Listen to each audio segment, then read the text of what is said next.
Legit resibo si Kath at saka si Mayor Mark nga ang magkasama mga kasambreros.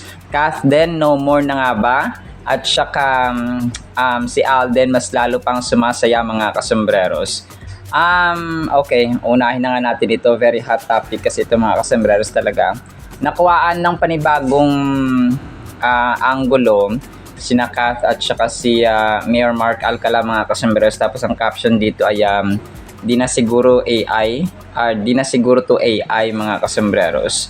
So yun nga no, tapos si Mayor Mark Alcala at saka si Kath ay parang may binibili sila dito mga kasambreros. Bumaba sila. Tapos yung napansin din dito ng mga tao, yung kaswitan ni Ma'am Kath nung pinahiran niya yung bibig ni Mayor Mark Alcala sa escalator mga kasambreros. And yung ano kasi dito, another parang proof mga kasambreros, yung yung Bernardo Kath Bernardo Styles sa Instagram nila ay pinost din nila mga kasambreros. Tapos yun nga no, may mga nagko-confirm din yung Bernardo Kath Styles. Pinost din nila yung video mga kasambreros. Hindi siya ni-like yung itong post niya Kath Bernardo Styles mga kasambreros sa Instagram.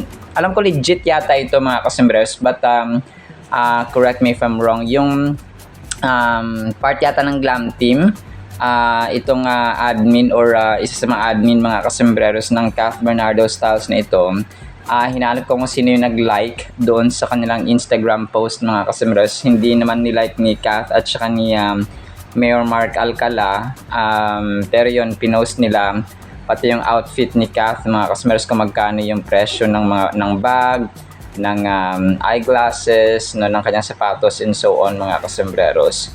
So yun, yung texture kasi magtulungan tayo no, yung texture kasi ng mga tao talagang totoo mga kasambreros. Tapos yun nga no, parang sasabi nila na hindi na siguro to AI and so on mga kasambreros, kasi parang totoo na talaga siya. Yung maliban ito no, doon sa escalator nila mga kasambreros, yung isa dito ay totoo na talaga siya. Bakit kasi naka-mask tapos yun, kasi yung kapatid, di ba yung vinlog ko kagabi ay kapatid ito ni kapatid ni Mayor Mark mga kasambreros. So tapos may earrings ba si Mayor Mark Alcala mga kasambreros no? Yun din yung napansin ng isang netizen na bakit parang may earrings si Mayor Mark Alcala, public servant siya mga kasambreros no, parang hindi appropriate yung earrings sa isang batang mayor or batang batang public servant mga kasambreros. So double check ko mga kasambreros. Kung isi-search po yung TikTok na yung Mark Alcala mga kasambreros, yung mga public appearances niya ay pag nasa opisina parang wala siyang earrings. Pero dito sa siguro occasional na nagsusuot siya mga kasambreros ng earrings. Tapos dito masasabi mo rin minsan edited no, minsan hindi mga kasambreros. Pero yun, yung paglabas-labas, yun yung paglabas nila kasi sa Samsung, yung texture ng paglabas nila mga kasambreros doon sa yun nga, yung sa Samsung. Tapos yung sa may dito, yung parang bumibili si Kath no, parang may hinahakot siya mga kasambreros, at saka sa malayo parang totoo talaga siya no. Pero kayo, help me to analyze. Parang bumili siya ng bag, si Kath mga kasambreros, bumili siya ng bag dito na National Geographic, yung tatak. Tapos pero paglabas nila wala silang dala pero yun, hindi ko lang alam kung medyo so medyo realistic na siya mga kasambreros yung yung dito, yung video na ito. So pero kayo no, mga kasambreros and mga Kathdinatics, ano po ang palagay ninyo dito sa dito sa video or another video na ito? Kasi may mga nagsabi tulad dito sa isa, busy si Ma'am Catherine sa Summon Someday nila na shoot, bagong video na pinost kagabi ng mga admins. Kasama niya si ate niya Dimples Romana dito sa set ng Summon Someday mga kasambreros.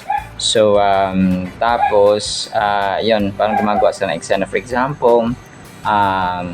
Tapos yan, sasabi nila busy rin si Mayor Mark. Ako, nakita ko busy rin si Mayor Mark sa kanyang Facebook na pinopost.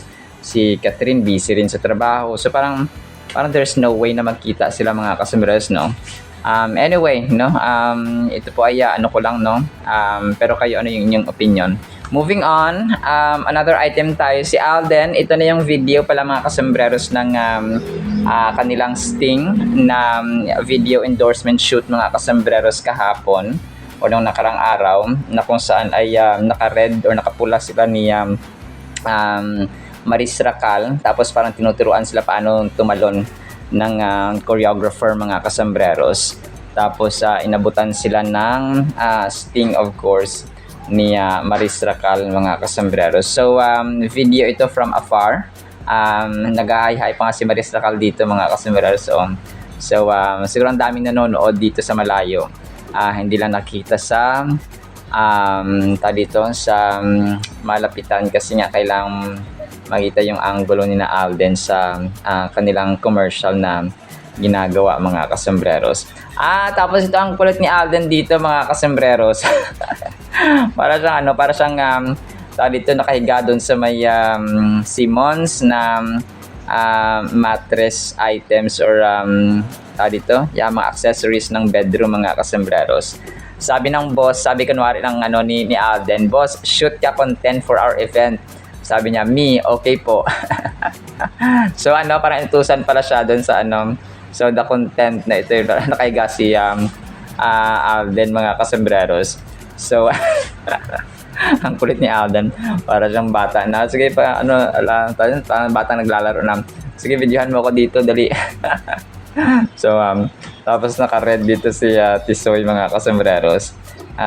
Di ko alam bakit parang puro red, no? Yung Sting niya red, tapos yung sweatshirt niya dito ay red din po mga kasambreros. So ang kulit talaga ni CEO mga kasambreros, no? Kahit sa angulo mo tingnan. Tapos may post din dito si Joanne Pinote. Joanne. So siya yung parati nagpo-post mga kasambreros ng ganap ni Alden doon sa may Panglao, doon sa may Jose nga na Jose Panglao na kainan mga kasambreros, na kung saan ay dito kasama niya sina Barbie, si Christopher, and of course yung ibang staff and crew doon sa pinagkainan nila mga kasambreros. Tapos ito, may isang picture din dito si Kath mga kasambreros, kasama si Dimples Romana, si James Reid at saka si Michael Flores mga kasambreros, na kung saan ay sa set nga ito ng Summon Someday. So yun, hindi ko ito nasali kanina nung nag-update tayo ng Summon Someday na shoot ni Kath mga soon, sabing ganoon dito sa caption mga kasambreros. So talagang abangan din ito kung gusto nilang pumanood ng Summon Someday mga kasambreros. So ito, natutuwa ako dito sa sinabi ng Showbiz Philippines kay Alden. Sabi niya dito, parang di ba lang daw heartbroken si Alden, ay naman siya, top taxpayer. Pero alam ko si Ma'am Catherine ay top taxpayer din siya mga kasambreros. One of the top taxpayers sa North. Sa North ba? O parang sa North naman si Kath mga kasambreros, kasi yung residence niya ay sa Rizal, no? So Norte yon, si Alden naman sa South. So sabi dito ng Showbiz Philippines, di bali naman heartbroken si Alden, at least top taxpayer naman siya ng BIR. Kathleen fans malungkot pa rin para kay Alden dahil sa mga recent sightings ni Catherine Bernardo at Mark Alcala na magkasama, pero at least top taxpayer naman daw si Alden sa BIR. So ganoon siya, no? Parang pinagtanggol na, no? Yun, no, si Kath ay top taxpayer din po mga kasambreros, pero yun talagang red flag, no? Kung sila man, inisip ko talaga dito na parang siguro hindi na kaya ni Ma'am Catherine na walang boyfriend, no, for a long time. Something like that mga customers. Kasi di ba parang nasanay siya na may nag-comfort sa kanya, may nasanay siya na kung sila ha, hindi ko sinasabing ito na yon. So parang ano lang ba, parang dito, kunwari na sila mga customers, parang siguro hindi nakayanan ni Ma'am Catherine na walang boyfriend kasi na parang nasanay siya na for 11 years ay may isang Daniel Padilla na nagki-care sa kanya or nandyan sa tabi niya mga customers and so on. Pero yon, hindi pa naman kasi confirm 100% mga kasembreros kasi nakita ko hindi naman pina-follow ni Mami Min si Mark Alcala and so on mga kasembreros. So tapos dito yung Showbiz List Daily, parang masakit nga yung sinabi niya kay Ma'am Catherine dito. Mga kasembreros 8 hours ago, parang medyo siya, parang below the belt. Sabi ng Showbiz List Daily kay Ma'am Catherine, titikman at iwan, ito ang paratang ng isang netizen kay Mayor Mark Alcala sa kanilang bagong kasintahan na si Catherine Bernardo matapos lumantad sa publiko ang kanilang date. Maraming fans naman ng aktres ang samut-sari ang opinyon sa relasyon ngayon ng bagong magkasintahan. So yun palagay ko talaga hindi ito magtatagal mga kasembreros. So iniisip ko kung sila man ni Mayor Mark Alcala tapos maghihiwalay, tapos sasaluhin ni Alden. So parang di ba parang pangit din naman mga kasembreros na gano'n. Pangit din naman na parang panakit butas, taga saluhin na lang si Alden ng ay nako po, mahirap magsalita. Mahirap talaga magsalita mga kasembreros na mga pero yun, it's a matter of tawag dito, quandary situation. Kumbaga napakahalagang sitwasyon at decision making talaga ito mga kasembreros. Nevertheless, life must go on mga kasembreros. Tapos meron pa pala isang picture dito na pinost kasama si Alden doon sa kasal ni Gerald at Kim 23 hours ago. Post ito ni Chika Tez today. Barbie Barkada night frame group selfie, outdoors light fits, greenery backdrop, cozy evening vibe. So kasama dito hindi ko alam si to, dami likes, 282 likes mga kasembreros. Hindi ko alam kung si Aisel Santos, yung kasama nilang isa mga kasembreros. Pero kasi ang ginawa nila Kim at Gerald pala, in-invite nila yung mga singers nila na mga kaibigan mga kasembreros. So yun, tapos nagkantahan sila after. So andito si Toon, si Tupe at saka si Barbie, si Alden of course mga kasembreros. So kagabi lang ito pinost ng isang admin mga kasembreros. Kung kaya pinopost ko rin po ngayon mga kasembreros. Tapos ito ang cute ng ng post dito ni Chard Fulkerson kay Alden. Happy evening Tisoy. Tapos para may hinihila si Alden. 2 hours ago niya ito pinost mga kasembreros. So happy lang si Alden. So ang tanong ngayon ng mga tao, Kathleen, no more na ba? Mga kasembreros, at saka masaya. Nakita ko talaga yung saya din dito ni Alden. Mga kasembreros, masaya lalo si Alden ngayon mga kasembreros. Kung parang dead ma lang siya sa issue. And alam kong it takes a lot of courage and motivation and drive mga kasembreros para maging masaya. Kasi alam ko talagang napamahal na sa kanya si Ma'am Kath mga kasembreros. Kung parang after ng pinagsamahan Hello Love Goodbye, Hello Love Again, ay talagang masabi mong hindi siya hindi biro na relationship mga kasembreros na may pinagsamahan ng Kath din mga kasembreros. So sa ngayon masabi mong medyo malabo na ang Kath din mga kasembreros. Pero let's see talagang tayo po ay mag-aabang pa rin ng mga next na pasabog ng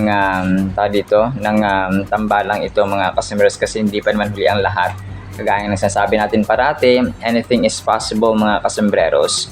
So any collaboration can be done, hindi lang ngayon or hindi lang bukas, maaring sa susunod na araw, susunod na linggo, taon and so on mga kasembreros. Yun siya, talaga mag-aabang-abang lang tayo ng mga mga updates at mga collaborations na gagawin nila mga kasembreros. So excited ako, yes, medyo nalulungkot, yes, pero kailangan natin maging positive pa rin sa gitna naman nangyayaring ito mga kasembreros. So hanggat walang umaamin kasi hindi tayo makapag-jump into a final conclusion mga kasembreros. Tapos ito, ang cute ni Alden dito mga kasembreros hindi ko na alam kung dito, kung sino ito mga kasembreros. May dito, when you buy a Simmons bed tonight kasama hug by Alden Richards. Hindi ko alam kung ano ito, part ng management or may-ari ng itong si ma'am na hug-hug ni Alden mga kasembreros doon nga sa Simmons, no? Na mga mattresses mga kasembreros at saka bedroom equipment, bedroom items or bedroom accessories mga kasembreros. So ang cute-cute lang ng dalawa para magnanay mga kasembreros. Tapos ito, sobrang kulit mga kasembreros. Kasi ang ganda ng TikToker na ito. Tapos nagsabi niya dito sa comment, may nag-comment sa kanya, sabi niya, 2026 na mag-artista ka din kaya baka sakaling kasing sikat ka din ni Alden. Tapos sabi dito ang kanyang music background ay hindi ko alam kung makakaya ko ba, diba, na lang. Parang ganun yung music background mga kasembreros. Diba, na lang kaya ko pa ba kayo nasa puso niya, diba, na lang. Sabi niya gano'n. Ang cute ni ate. So, kaya na-mention na si Alden mga kasembreros dito sa kanyang TikTok post. So, mag-artista na lang daw siya. No? Ito, ang cute ng pinost ng dito, ng isang admin, ang baby Alden mga kasembreros na parang kakasilang lang. Kakasilang, newborn baby Alden. Super cute naman ito, this baby boy. Siguro paglaki nito sisikat ito at napakabait. 6 hours ago, post ni Chard Fulkerson mga kasembreros. So, sino mag-akala ng baby na ito ay magiging multimedia star mga kasembreros at CEO ng isang company at magpapatayo ng isang foundation na magpapaaral sa mga less fortunate people mga kasembreros. Only God knew and only God knows mga kasembreros ng mga ng kanyang kapalaran, of course, mga kasembreros. Tapos last item natin, pahabol natin ito. Nag-comment ang isang dito nung picture nga ng kapatid daw ni si Malu Sanchez. Sabi niya dinibank nga niya yung nang kasama ni Mayor Mark Alcala ay si yung kapatid niya. O parang hindi yung kapatid si Don si Don mga kasembreros, Don Victor. Tapos yun nga na-realize ko ito ba yung kapatid ni Mark, no, mga kasembreros, or hindi? Kasi si Don, di ba, alam ko yung iba yung itsura ni Don pero yung naka-white, isa ba ito sa mga kapatid niya, no? Sabi kasi ni Malu Sanchez, si Kath ba to? Sabing ganoon, tapos picture ng yung girl nga mga kasembreros na sinabi natin kagabi na kapatid ni Mayor Mark Alcala sa isang vlog natin. So, yun po. Pero yun, ang daming nangyayari, pasabog sa online world, social media and so on. Pero let's keep on posting and updating mga kasembreros, and let's be informed and be aware of the things na nangyayari po sa ating mundo, especially let's pray for peace sa mga Middle Eastern countries mga kasembreros, sa sigalot po doon. Alright, yan lang po sa ating Kathleen items ha. Sana po ay pakinggan po natin ang napakagandang salita po ng Panginoon. Isang pinagpalang araw po sa bawat isa. Grabe, ang the best ng ating Word of God mga kasembreros. Ang title natin ay Hinahanda ang Ulan. Grabe, no? Ano kaya to? Psalms 147 verses 8 to 9. Who covers the earth with clouds, who prepares the rain for the earth, who makes grass to grow on the mountains. God gives to the beast its food and the young ravens that cry. Grabe mga kasembreros. So, pansin natin yung pangalawang stanza, who prepares rain for the earth. Hinahanda ng Diyos mga kasembreros ang ulan para po diligan ang mundo, ang earth mga kasembreros. So, grabe, no? Talagang napakatindi ng power ng Diyos. So, isa lamang actually ang title natin sa mga lessons na dapat natin matutuhan dito. Sabi niya, who covers the heavens with clouds, no? Ang who dito na tinutukoy po ay si God, no? Si God the Father, mga kasembreros. So, siya ang nagko-cover, no? Siya ang bumabalot ng mga clouds, ng ulap, mga kasembreros, sa sky or sa heavens. Tapos, ni-ready at hinahanda niyang ulan. Siya rin po ang nagpapatubo sa mga grasses or sa mga damo, mga kasembreros, sa kabundukan. Tapos siya rin po ang nagbibigay ng pagkain sa mga hayop, no beast, no, he gives to the beast its food and the young ravens that cry. Grabe, pati iyak ng mga uwak, mga kasembreros, sa ravens ay siya rin po ang parang he allowed everything to happen. Kung in his approval, in his rejection, everything comes into pass, mga kasembreros. So kung i-approve niya, kung i-allow niya, kung i-permit niya, mga kasembreros, mangyari ang isang bagay. At saka kapag hindi naman niya i-allow, ay hindi rin po nangyayari ang isang bagay, mga kasembreros. No, ganun po ka-powerful. He has the full and the complete control, mga kasembreros, ng lahat-lahat ng bagay sa mundong ito. So, he has sa isang television, siya po ang may hawak ng remote, mga kasembreros. So, he has the remote control. So, pero sa kanya ay utos, no? Bawat salita na lumalabas sa kanyang bibig, ang lahat po ay nakabantay. Okay? Sa instruction ng Panginoon, sa instruction ni God the Father, lahat po ay nakikinig. Kapag ano ang inutos ni God the Father, ayun po ano. Grabe, no? Parang ano siya, parang, di ba, si God the Father sa heaven, tapos yung angels nagbabantay. So, one word, one instruction ay dapat nasusunod yan, no? In an instant, mga kasembreros, kapag pinirmit niya, kapag inalaw niya talaga, ay mangyayari, mga kasembreros. Kapag hindi naman niya inalaw, ay hindi mangyayari ang isang bagay. So, yun nga, no, isa sa mga napaka-amazing na kwento sa Biblia, mga kasembreros, na hindi gaano reveal sa maraming tao, ay yung reaction ni God the Father, mga kasembreros, sa heaven nung si Jesus Christ po ay pinapako sa krus, no? Or hinuhuli si Jesus Christ, mga kasembreros, na mga Romano o na mga sundalo para dakpin at saka ipapako na nga sa krus, no? When they were in Gethsemane, kasi yun yung time na Jesus Christ was praying sa Garden of Gethsemane. Tapos he was about to be captured, mga kasembreros, no, na mga sundalo. So yun, di ba, nagkaroon ng konting argument, tapos nanlaban yung mga disipulo ni Jesus Christ. So sabi ni Jesus Christ ay hayaan yung mangyari ito, no, wag kayong gumamit ng dahas, kasi ang sinumang gumamit ng espada ay mamamatay sa espada, and so on. So yun siya, parang si God the Father, sabi nga ni Jesus Christ, alam niyo ba na kaya kong tumawag ng mga laksa-laksa anghel, no? 72,000 angels, mga kasembreros, na pwede kong patawag ngayon, at saka papatayin ko yung lahat, no? Pero hindi niya ginawa yun because alam niyo po, during that moment, nung dinadakip si Jesus Christ, ang mga angels para dun sa heaven, according sa mga Bible scholars, yung mga anghel, no, especially yung grupo ni Michael, kasi si Michael yung leader ng mga angels sa mga sundalo sa heaven, mga kasos. He was just waiting for the order or the command, mga kasembreros, from God the Father. Kasi ano yan yun yung moment na papatayin na, no, ipagkakanulo, no, ibibigay ang anak ng Diyos, no, the Messiah, si Jesus Christ, mga kasembreros, sa kamay ng mga kaaway, sa kamay ng kamatayan, mga kasembreros, sa kamay ng mga sundalo, sa kamay ng mga kampo ng kadiliman, ng kamatayan, mga kasos. And yet, no, walang word, tahimik, no, si God the Father, mga kasembreros, at that moment. So there was no word from the throne of God, sabi sa mga Bible scholars. Walang order.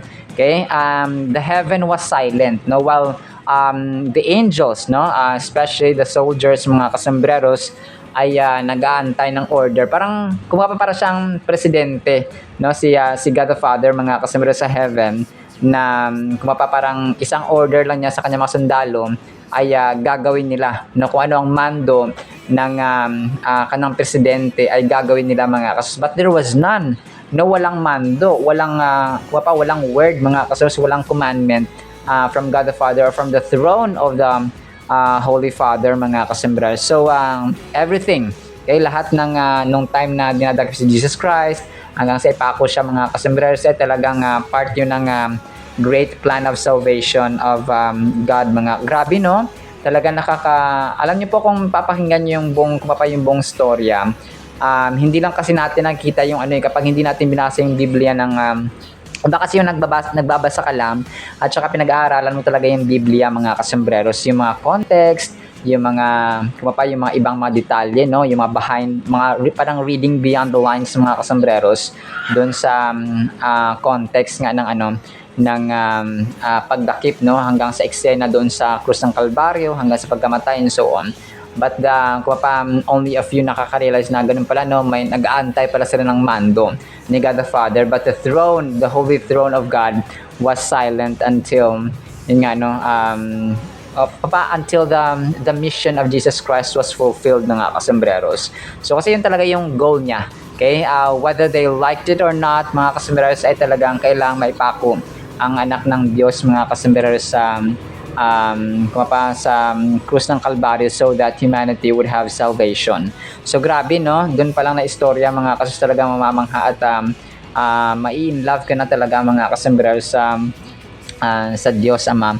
And yet only a few people recognize or fully recognize, mga kasembreros, yung kadakilaan ng kanyang pag-ibig sa sangkatauhan, sa mga tao makasalanan kagaya natin, mga kasembreros. So dito ay ulan, no? Sa amin dito, kasi di ba kakatapos lang ng baha, ay parang yun nga, no, parang sumobra yung tubig and so on. Pero sa awan ng Panginoon ay matagal na pong tuyo, no, mga kasembreros, siguro a week or a few days ago na nakalipas na tuyo na po, mga kasembreros. So talagang dito natin nakita yung especially yung verse 9, mga kasembreros, no, presents a wonderful picture of God's care for His creation.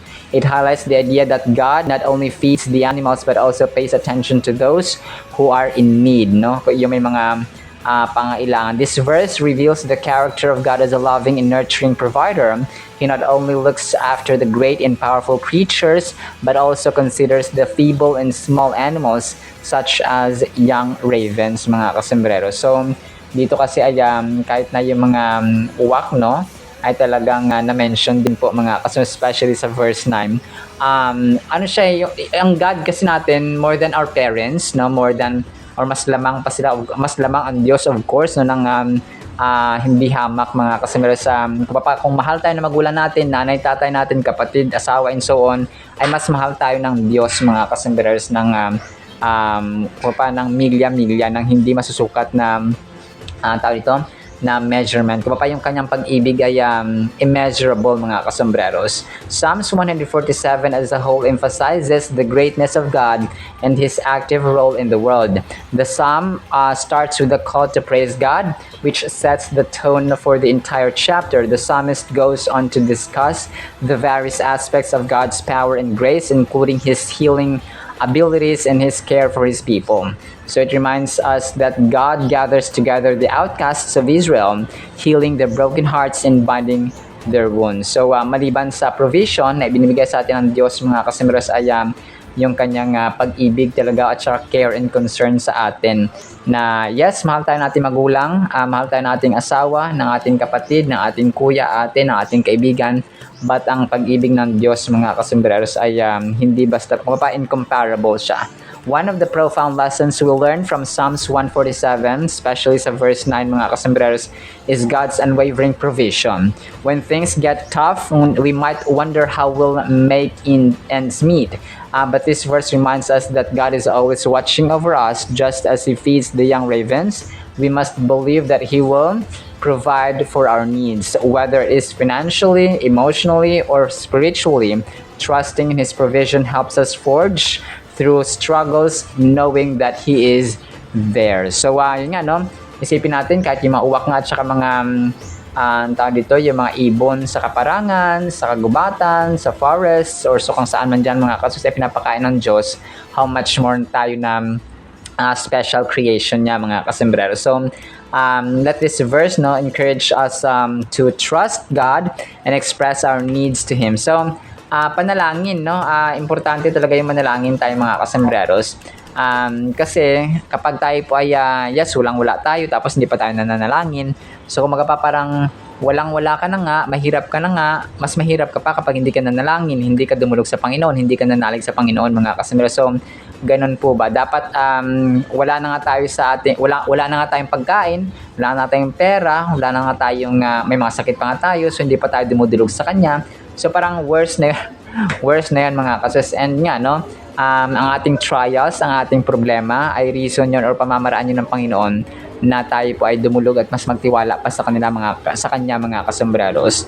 So ganun po siya, no. God encourages us to bring our worries to Him through prayer. So kagaya na mention natin, mga kasombreros, kailangan manalangin kapag may success, manalangin kapag may blessings, manalangin kapag may problema, manalangin kapag may challenges tayo, manalangin, mga kasombreros. So sa lahat ng seasons ng ating buhay, up and down, ay dapat po manalangin. So manalangin may pasasalamat. So ganun po ang kanyang turo sa atin, mga kasombreros. So sa final thought natin, we must understand that God desires for us to learn or to lean on Him because He is a trustworthy source of help and hope, mga kasombreros. And yun kasi, no, kapag umuulan, kapag yung langit na, kapag kumidlat, out of control na yun ng tao, no, mga kasombreros. Yung mga natural phenomenons na atin po naranasan, like yung mga calamities, yung mga baha, uncontrollable sila minsan, but God has the God has the remote control, no. He has the power, He has the authority over those calamities, mga kasus. That is why every circumstance na dapat na naranasan ng tao ay dumulog sa panalangin. Yes, mag-evacuate kung kailangan, gawin ang mga precautionary measures kung kinakailangan, pero dapat nandun talaga yung panalangin, ng protection, ng pasasalamat, ng claiming for victory, claiming for protection, security, and so on, mga kasombreros. Because every battle is won through prayer talaga, mga kasombreros. Alright, so ang ganda nito, no, inihanda ang ulan, mga kasombreros. So yun lamang sa Word of God, ha? Nakapay pagpalaan po tayo ng pag-ibig, pananampalataya, pag-asa, and protection and provision sa ating Diyos na makapangyarihan sa lahat. In the mighty, holy, sweet, magnificent name of the Lord Jesus Christ, we pray with the communion of the Holy Spirit of the living God. And everyone said amen and amen. See you next time, mga kasombreros, and paalam po. I love you.